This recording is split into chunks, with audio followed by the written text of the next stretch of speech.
வணக்கம். ஒருவர் நம்மை பார்த்து முட்டாள்னு சொல்றாரு. இன்னொருவர் நம்மை பார்த்து குருன்னு அழைக்கிறாரு. இதில் எது உண்மையாக இருக்க முடியும்? கொஞ்சம் யோசிச்சு பாருங்க. நம்ம நிறைய பேர் பார்த்தீங்கன்னா, எதையும் வாசிப்பது கிடையாது. படிக்கிறது ரொம்ப குறைஞ்சி போச்சு இன்னைக்கு. நாம் ஒரு செய்தியை எப்படி தெரிஞ்சுக்கிறோன்னு பாருங்கள். பெரும்பாலும் நியூஸ் பேப்பரை படித்து தெரிஞ்சுக்கிட்டு இருந்தோம். டிவி வந்ததுக்கப்புறம் டிவியை பார்க்க தொடங்கணும்.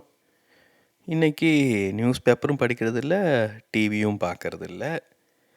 யூடியூப்பில் பார்த்துக்கிறோம், இன்ஸ்டாகிராமில் பார்த்துக்கிறோம், ட்விட்டரில் பார்த்துக்கிறோம்.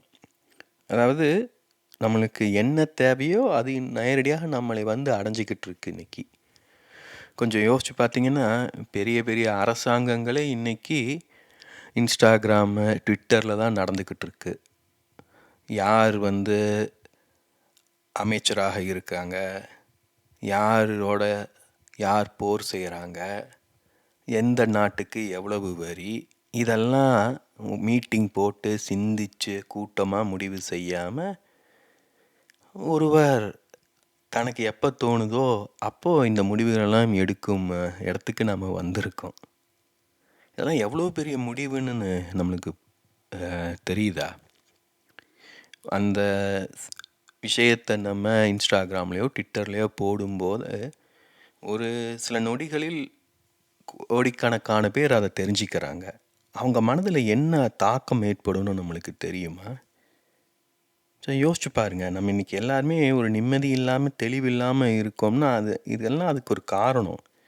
ரொம்ப முக்கியமான விஷயங்களும் பார்த்திங்கன்னா ரொம்ப சாதாரணமாக நம்மளுக்கு சொல்லப்படுது. யாரும் எதையும் ஆழமாக சிந்திப்பது கிடையாது, வாசிப்பது கிடையாது, யோசிப்பது கிடையாது. அப்படியே மேலோட்டமாக வாழ்ந்துக்கிட்டு இருக்கோம். நமக்குள் ஆழம் வேணும்னா அதற்கு தனிமை வேண்டும், மௌனம் வேண்டும். அப்போ தான் நமக்குள் ஆள முடியும், எதையும் நன்றாக புரிந்து கொள்ள முடியும். ஆனால் இப்படி இன்ஸ்டாகிராம்லேயும் ஃபேஸ்புக்லேயும் வாழ்ந்துக்கிட்டு இருந்தோம்னா நம்ம நிம்மதியை நிறைவையும் என்றுமே உணர முடியாது. இப்போது அதன் அடிப்படையில் தான் நான் இந்த சேனலை மௌனாலயம்னு தொடங்கினேன்.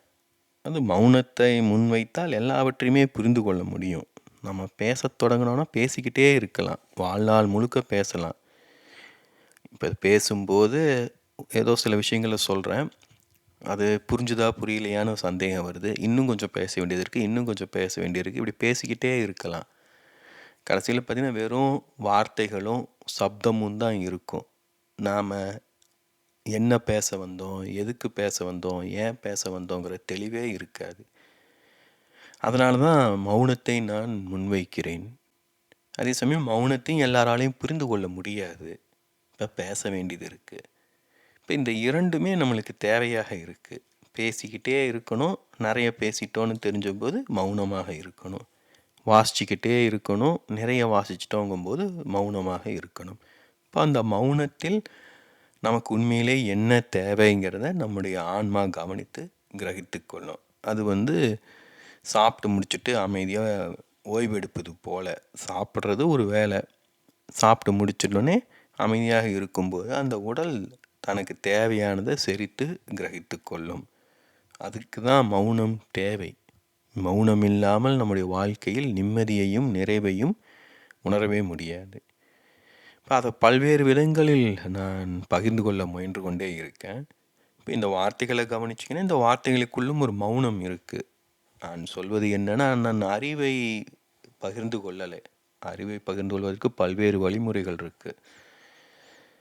நான் மௌனத்தை பகிர்ந்து கொள்கிறேன். இப்போ இந்த சொற்களை கேட்கும்போது இந்த சொற்களுக்கு இடையே இருக்கும் இந்த மௌனமும் அதனோடு சேர்ந்து வருது இல்லையா? அரிசி வாங்கும்போது கல்லும் வருது இல்லை? அதை போல் மௌனமும் சேர்ந்து வருது. நாம் எதை உள்வாங்கிக் கொள்கிறோம்? மௌனத்தை உள்வாங்கிக் கொள்கிறோமா, சொற்களை உள்வாங்கிக் கொள்கிறோமா, அந்த சொற்கள் கொண்டு வரும் அந்த பொருளை உள்வாங்கிக் கொள்கிறோமாங்கிறது யார் கேட்குறாங்களோ அவங்கள பொறுத்தது. அது என் கையில் கிடையாது. இப்போ அதனால தான் பல சமயம் நிறைய பேச வேண்டியதாக இருக்குது, சில சமயம் ரொம்ப சுருக்கமாக பேச வேண்டியதாக இருக்குது. உண்மையில் பேசாமலே இருந்தால் இன்னும் நிறைய புரிய வைக்க முடியும். அதன் அடிப்படையில் தான் மௌனத்தை அறிதல்னு ஒரு தொடர் வெளியிட்டேன். ஆனால் காணொளிகள்னால் அது சில நொடிகளாவது நீளமாக இருக்கணும், அப்போ தான் பார்க்க முடியும் இல்லையா? அதுக்காகவாவது ஏதாவது பேச வேண்டியது இருக்குது. அதனால தான் அந்த காணொளிகளில் மௌனத்தை முன்னிறுத்தினாலும் அந்த காணொளியிலும் 20-30 செகண்டாவது நீளம் இருக்கும். இன்னும் அதை சுருக்க முடியாதான்னு யோசிச்சுட்டு இருந்தபோது தான் ஒரு புதிய ஐடியா வந்துச்சு. ஏன்னா என்னுடைய வலைத்தளத்தில் நான் நிறைய எழுதிட்டுருக்கேன், அதையும் அதிகம் பேர் வாசிப்பது கிடையாது. எழுதுவதில் எனக்கும் அதிகம் ஆர்வம் இல்லை முன்னை போல். அப்போது என்ன பண்ணலான்னு நினச்சிக்கிட்டு இருந்தபோது தான் அந்த மௌனத்தை அறிதல் அந்த காணொளிகளைப் போலயே மௌனத்தை விளக்கக்கூடிய சின்ன தொடர்களை எழுதலான்னு சொல்லி தோணுச்சு.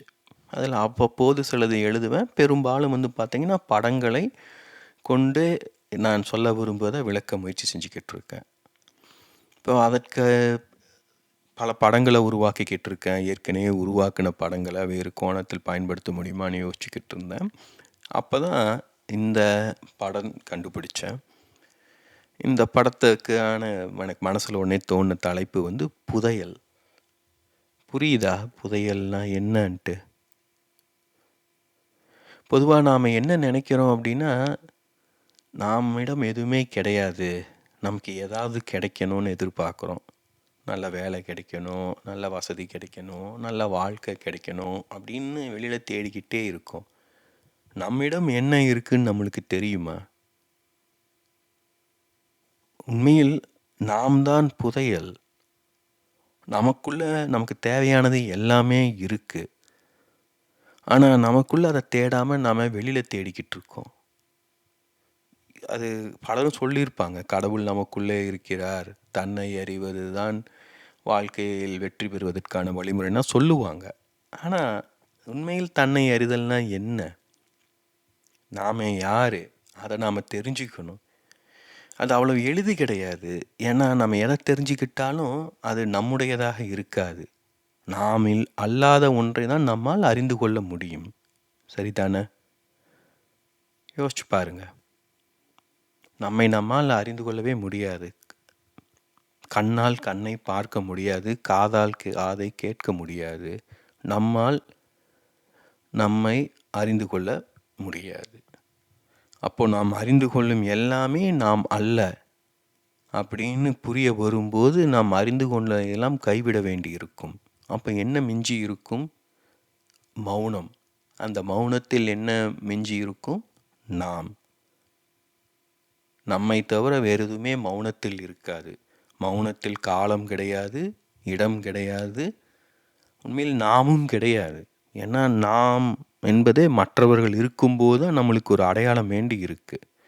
இப்போ நீங்கள் யாருமே இல்லை அப்படின்னா நான் பேச வேண்டியதே இருக்காது இல்லையா? இப்போ நான் பேசுவதன் மூலமாக என்னுடைய இருப்பை வெளிப்படுத்தி கொள்கிறேன். நீங்கள் எல்லாம் இருக்கிறதுனால என்னுடைய இருப்பை வெளிப்படுத்தி கொள்ள வேண்டியதாக இருக்கிறது. நீங்கள் யாருமே இல்லைன்னாலும் நாம் ஏதாவது செஞ்சுக்கிட்டு தான் இருப்போம் இல்லையா? இந்த உலகத்தில் யாருமே இல்லைன்னா அதுக்காக நாம் என்ன காணாமல் போயிடுவோமா, ஓடி போயிடுவோமா? அப்பவும் நம்ம வாழ்ந்துக்கிட்டு தான் இருப்போம்.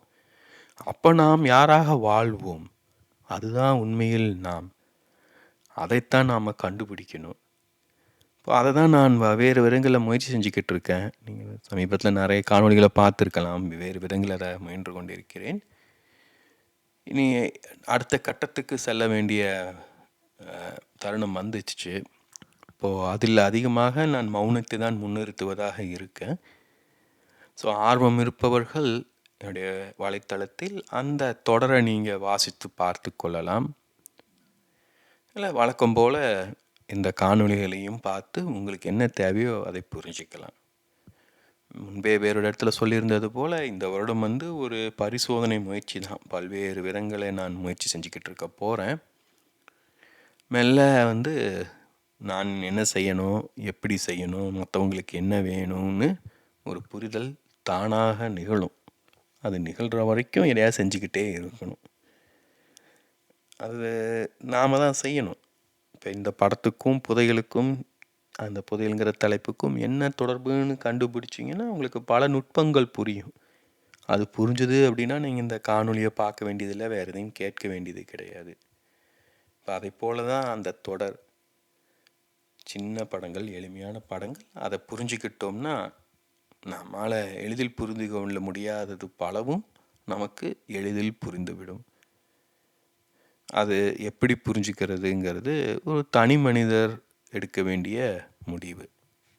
ஏன்னா நம் வாழ்க்கை நம் தேர்வு, நம் வாழ்க்கை நம் பொறுப்பு.